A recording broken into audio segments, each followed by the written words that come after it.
For England 2.0. May 13, 2020 by Anna von Reitz. There, in England, as in America, the rats enfranchised people and convinced them that being able to vote was a great thing, without, however, disclosing the details. By registering to vote you were pledging yourself, your labour, your property assets, and everything else to the British Crown Corporation, and you were being transported, that is, trafficked, off the land and into the international jurisdiction of the sea.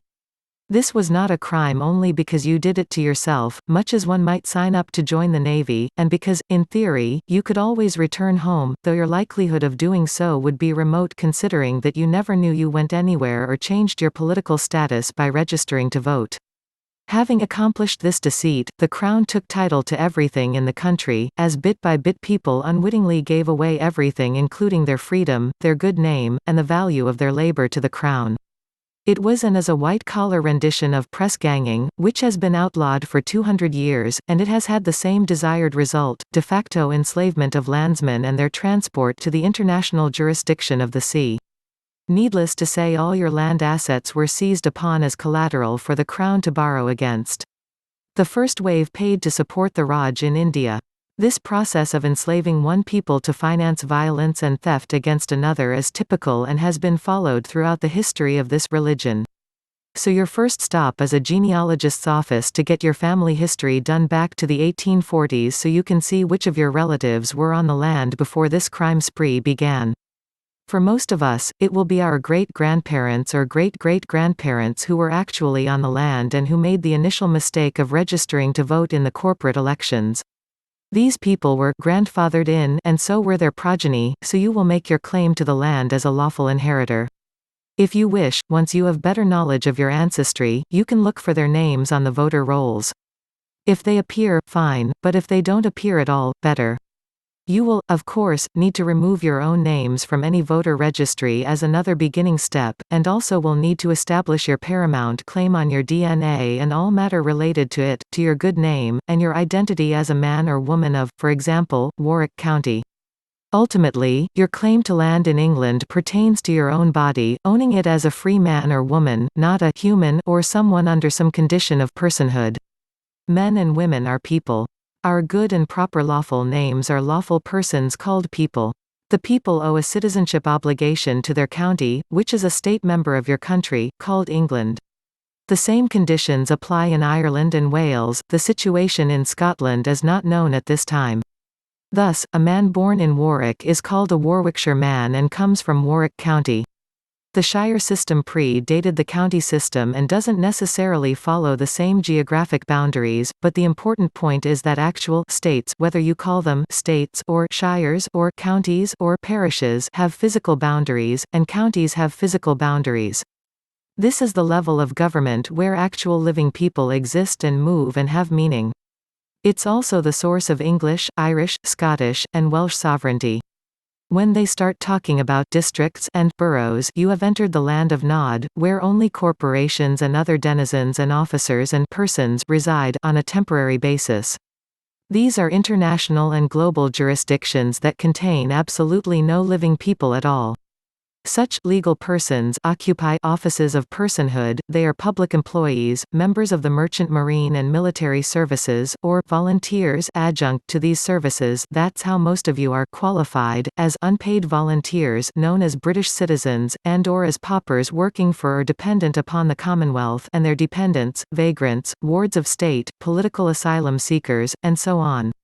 One of the immediate effects of declaring everyone's proper name legally dead is to traffic you and your estates into the realm of the dead, which is precisely where these mammon-worshipping ballists want you and your estate, dead and intestate, so that they can use you and your assets however they see fit.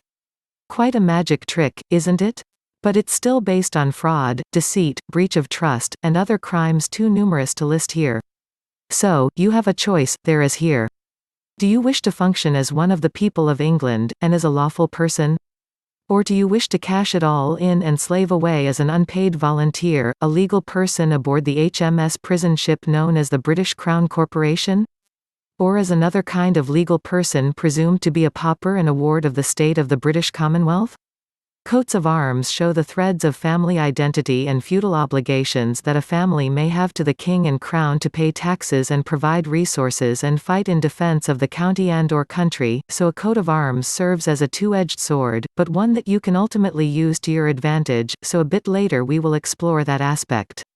Ultimate claim to land as a non-real estate holding. Real means royal, which makes you a tenant of the Queen, not a freeholder. In England goes back to the Norman conquest and the Norman land patent established by William the Conqueror. Many in England are still reeling under the realization that they've been under a German thumb for the last 180 years, but now I must digress and teach you that an earlier French claim of a quite different nature also exists, and ironically, it is upon this earlier French claim that your lives, safety, and land and soil claims depend. All land patents in England are derived from the Norman land patent, except for the lands granted by William to the Church for Commonwealth purposes. This one exception, the Church Commonwealth land, is extremely important, and is the source of your entire dilemma, so flag that thought and keep the existence of that one exception to the Norman settlement firmly in mind going forward. The rest of the land was divided up upon William's death among his elder sons and senior barons, who were declared kings in their own right in England. This is not the same as being the King of England. There has never been a King of England who could claim to be the King of England since King Harold, or arguably, his predecessor, Edward the Confessor, and that circumstance is entirely by design. William meant to kill even the possibility of a true monarchy being re-established in England. He meant to permanently disable England in that regard and leave his own bloodlines in France unencumbered as the kings of Gaul, which he did.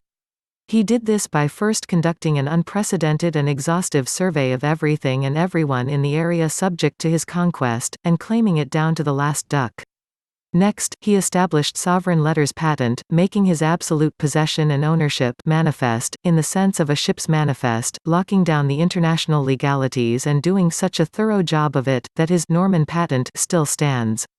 Next, upon his death, the land and soil assets were parceled out into principalities and granted, permanently, to his barons as sovereigns in their own right. In effect, William created many kings of England, all of them under feudal oath to him in France.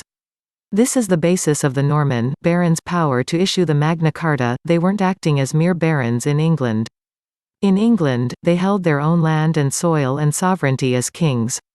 So each Norman bequest is a kingdom and you as freeholders are lawful inheritors under the provisions of the Magna Carta, depending on where you were born. Ironically, in this dark age and hour, having been thoroughly and officially conquered by the Norman French 800 years prior to the arrival of the German interlopers, is your salvation. You are freeholders of these Norman French kingdoms and are not subjects of the Commonwealth, nor, so long as you are breathing and standing in your proper political status, are you subjects of Elizabeth II sitting on her chair of the estates. You, most of you, truly are the inheritors of the Magna Carta. Next up, now you've got your genealogy, know who you are and where you came from, not a stork, and are beginning to find your land legs, what else?